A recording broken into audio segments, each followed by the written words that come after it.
beat.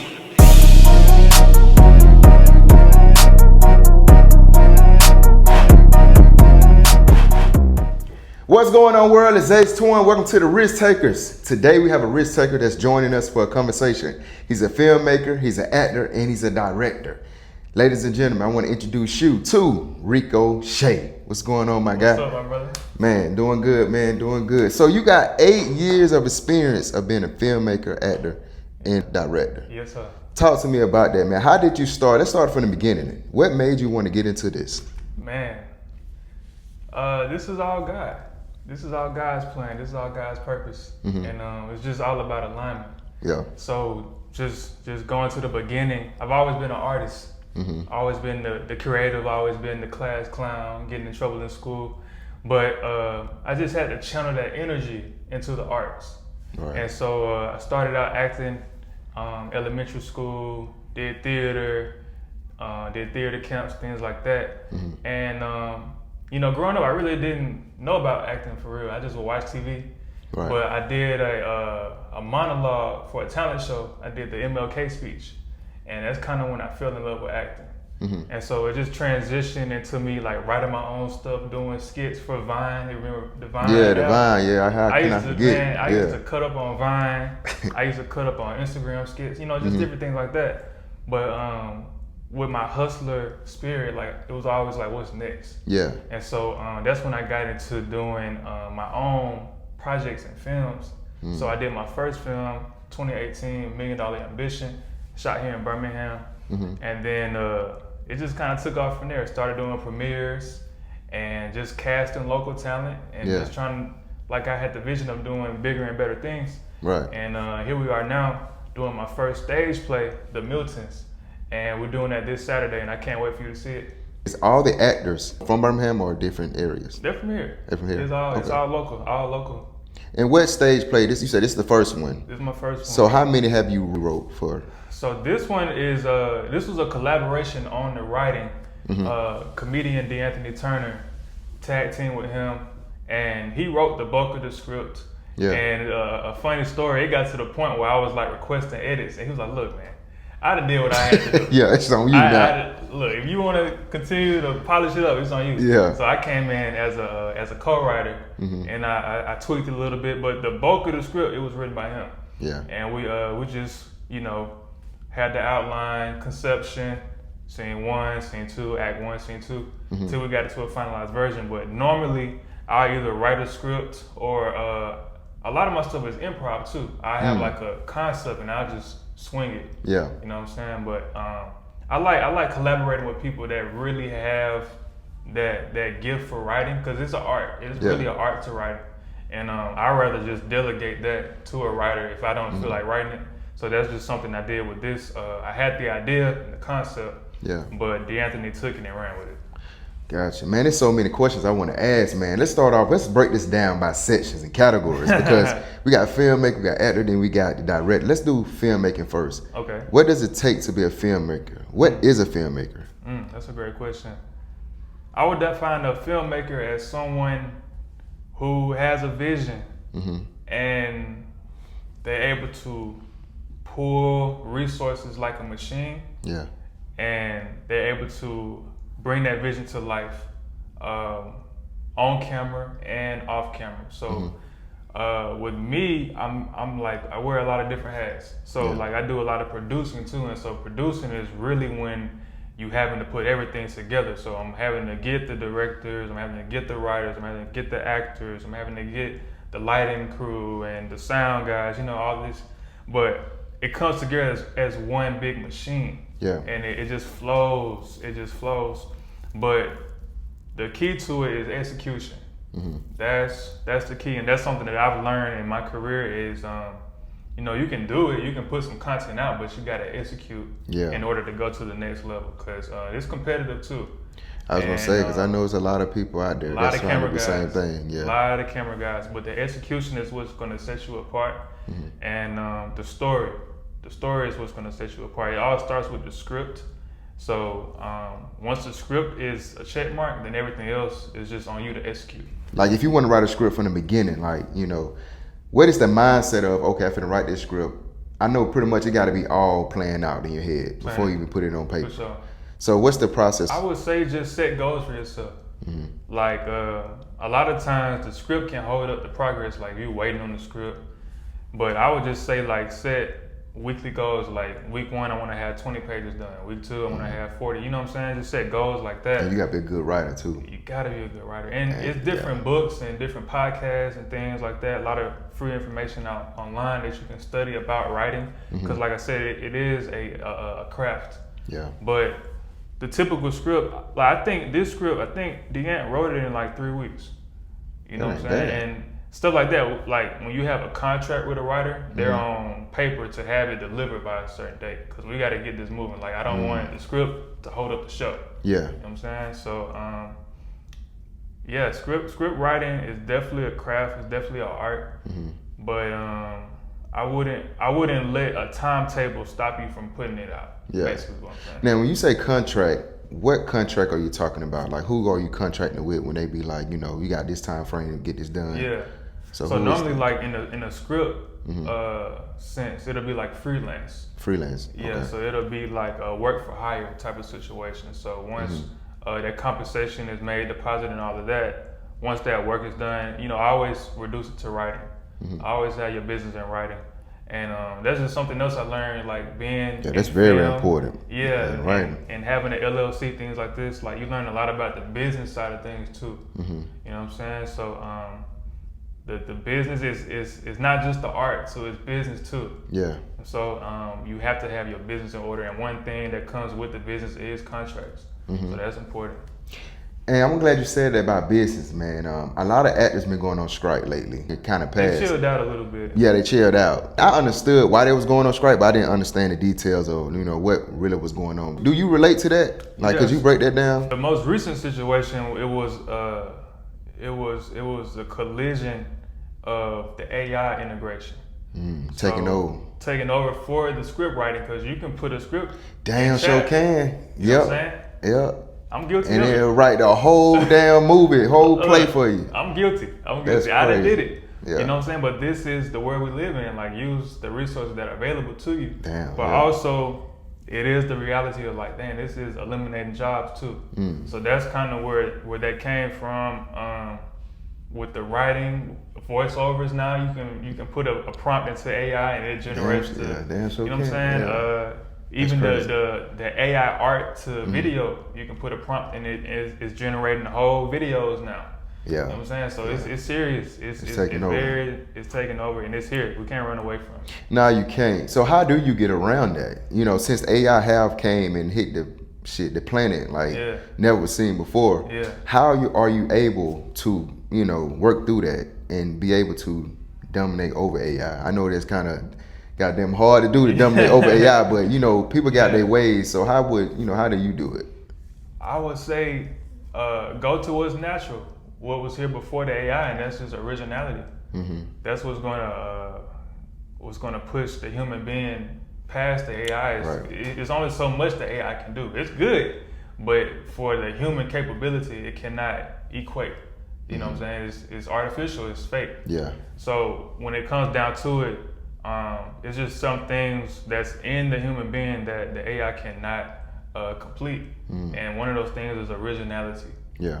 Because it's learning from us. The things that we're inputting into the generator, they're learning from us. Yeah. So it's smart, but it's getting the information from us. So we have everything in us to stay ahead. We just have to control it before it gets out of hand. Yeah, man. That's good. That's good. You ever thought about teaching a class on this, man? I want to, man. To help, you know what I'm saying, the people that's in your field? I got some advice even with this project. One of the actors, Stephanie Bird Smith, she's playing Auntie Angie. And she suggested that I do like a film camp just to teach the youth about this type of stuff. That'd be so dope. That's something that I would like to do one day. Yeah, for sure. Let's get into the actor category, man. So how do you remember your lines? By you wearing so many hats, it's already hard enough to remember your lines. You just being a, you know, actor. Personally, like, not bragging, but I feel like I have a good memory. Yeah. With film and acting, you have to have a high cognitive ability. You have to have a high intellect because it's so many things that's going on that you have to grasp. Just speaking from this experience, this play, you got to memorize your lines. You got to memorize your character. You got to memorize your cues when to go out, when to come off stage. You know what I'm saying? You got to memorize when to bring a prop out. All these type of things, it all boils down to the mind, and then connected to the mind is the memory. So I would say just having a good memory and enhancing memory skills, that's kind of where I start. And then I just keep running the script to myself. I practice in the mirror. I challenge myself and try to do it without looking at the script. I'll team up with friends or family to like run lines, like have them read for the other character. Yeah. So that way I can get a better grasp of the character and the lines. It's a lot of ways, and I'm sure it's more like if I did more study, different like memorization techniques that you could do. But that's kind of what works for me is just keeping it simple. Yeah. And working with my memory. How long does it take for you to remember a whole play? Let's see. Because I know kind of plays hard.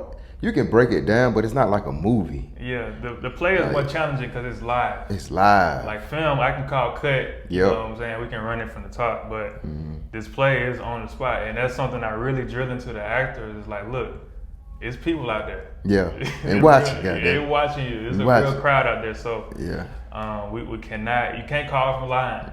You can't call. You can't take a break to go look at the script. You know what I'm saying? So it's a lot more challenging, but it's rewarding too. They're both rewarding. But I will speak on a production that I acted in last year. I was playing a lead role, and what helped me with that was really the rehearsals and just practicing at home. How many times y'all rehearse? For this play, we've been rehearsing since January. And so, a fun fact, I actually wanted to do this play sooner. I was trying to do it in April. And then April didn't come, like we couldn't line the schedules up, so I wanted to try to do it Father's Day weekend. Schedules didn't line up, so it was like, okay, can we do August? So everyone's schedule was available for August 2nd. So we had a lot of time to polish it up. But we started rehearsing actually virtually. We were rehearsing once a week virtually. Then we would do, so once a month, we would also rehearse once in person. And so it just kind of increased over time. We transitioned to doing once a month in person, only cut out virtual. Gotcha. And then we started doing twice a month. So now we're doing every weekend. That's good. So basically, the closer it gets, the more you rehearse. The frequency increased. It's fine, man. Yeah, I love it, man. Like I said, I'm very curious about it. I know my followers out there also are curious about it, man. But coming from a place to where you never knew you was going to do what you doing now, how does it feel to be doing this, putting on stage plays and really like wearing these different type of hats? Because where you from again? I'm from the Gum. You from the Gum? Okay, so you from Montgomery. Yeah. But to be doing what you're doing right now, being from Montgomery, you ever thought this would be happening? Nah, man. These weren't any of my intentions. Like straight up, I had no intentions on doing this. All I wanted to do growing up was act. I just wanted to be a bona fide actor. Yeah. And it just transitioned into me doing my own stuff. I just couldn't help it. Yeah. You know what I'm saying? So I never limited what I could do in the arts. Like I always kept the doors and the options open. Like I never know how God's gonna lead my life. Right. So I'm open to what he's written for me. But no, I didn't see this coming. I saw this idea for this play. Like we started it with a skit. We did a skit on YouTube, and I saw it as a play. Then when we finished it, I was like, "Damn, that'll be a good play one day." Yeah. And I just held the idea, and so it's stuff like that. When I just sit on the idea until the time is right. Too. Right. But now with this whole journey, I had no plans on doing this. Gotcha. What does it take, like financially, man, to put on your own play? It's tough, bro. This is one of the hardest things I've ever had to do. Cause I know people, they want their money, boy. Bro. But you gotta talk to them, you gotta negotiate. So how was that process? Man, sponsors didn't come through for me. People that said they would donate didn't donate. So it was me and God, literally. But sometimes it's all the time. It's all the time. That's how it is. But this process really increased me in my faith. because I had to put my full trust and reliance in God alone. Like, and He just started. When I tell you, blessings were just coming out of nowhere. Like, I'm like, where is this coming from? Right, you know what I'm saying? Like, one example is the headset mic. So our channel would be mic'd up, and I was in a position where I would have to rent the mics, but I started just reaching out like, there's got to be somebody that can help me, because that's an expense.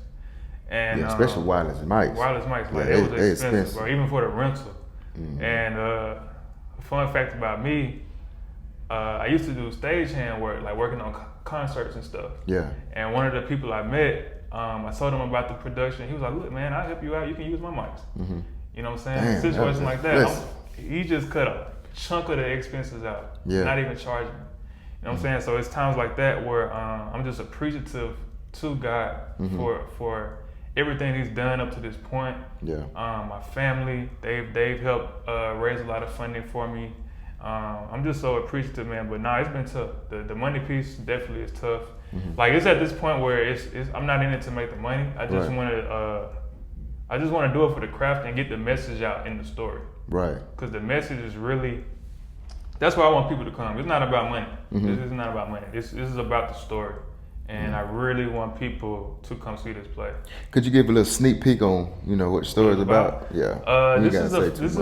So we're doing the Miltons, and this is a family show. This is a family comedic drama, basically family of 5, and they have 3 children.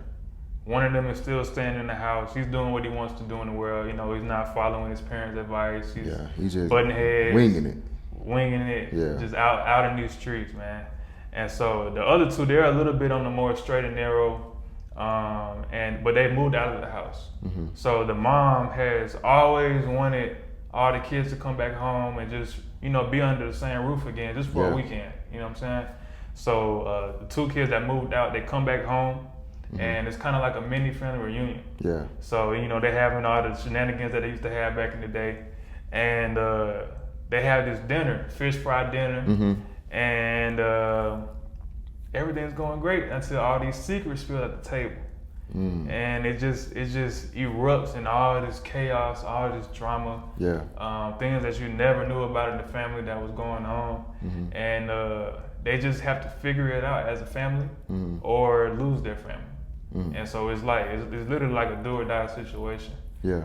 And but it's super funny. I don't want people to. It sounds good. It's so good. I don't want people to underestimate how funny the play is. Yeah. And seeing it live is just gonna be like a whole nother type of experience. Right. Because filming, like, you watching it at home, okay, but when you're in the room it's with that energy, I'm telling you, man. I can't wait for people to be a part of that experience. But there's also some very serious things going on, like drama-wise, that I want the audience to take away too. Yeah. So you have a perfect blend of the humor and the drama, and it's a good show. That's what's up, man. We can't wait to see it, man. Anything you want to tell the people out there, man? Look. Last words. This is going to be the best stage play you have seen all year or in a really long time. And we got 2 shows. We got a 2 p.m. show and a 7 p.m. show this Saturday at the Woodlawn Theater. And it's so good, you're gonna wanna watch 2 times. You're gonna wanna watch the 2 p.m. and the 7 p.m. It's that good. Mark your words. Boy, it might be fire. He talking good, boy. It might be fire. But it sounds like it's gonna be a good play. Yeah. Definitely be a good play, man. Everybody out there, make sure you tap in, like, comment. Don't forget to subscribe to the channel. You know what it is, man. My guy Rico. My brother. One more thing I just thought about too. Go ahead. We're doing a ticket giveaway this week. We're doing 2 ticket giveaways. All you gotta do is follow So Visionary Films, comment somebody that you want to come to the show, and the winners will be announced this Friday on social media. So don't miss it out on getting some free tickets. Don't miss out. It's gonna be a good one. Yes, sir. You know what it is. Ace Twin, it's the Risk Takers. Let's get it. See you next episode. Stay with it.